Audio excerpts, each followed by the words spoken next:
Hello, welcome, আসসালামু আলাইকুম my new blog. তো বন্ধুরা দেখতে পাচ্ছ আমি এখন সকালবেলা মানে বাড়ি থেকে আসছিলাম।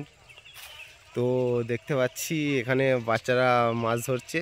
তো ওরা বলছে যে এটা কার পুকুর। আমি বললাম যে এখানে এটা আমাদের সীতাপুরের কামালদার পুকুর, কেউ কিছু বলবে না, আমাদেরই পাড়ার বাচ্চা, ওরা জানে না। তো মাছ ধরছে। এটা কোথা বলো তো? আমাদের দামনতলা সীতাপুর মেলার মাঠ, দেখতে পাচ্ছ তো। আমি এখন যাচ্ছি নদী, দামোদর নদীর ধারে, মানে দামনতলা, সীতাপুর দামনতলা যাচ্ছি। তো ভিডিও বানাবো ওখানে দু একটা। তো সাথে থাকো, জুড়ে থাকো। তো ব্লগ এই পর্যন্ত, ধন্যবাদ। ভালো লাগলে লাইক, কমেন্ট, সাবস্ক্রাইব করে দেবেন। দেখতে পাচ্ছেন বাচ্চারা মাছ ধরছে।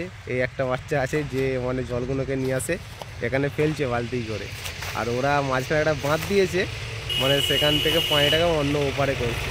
দেখা যাক কটা মাছ পাই। আমি একটু পরে আসবো, এসে ভিডিওটা রিপিট করব। ধন্যবাদ দাদা।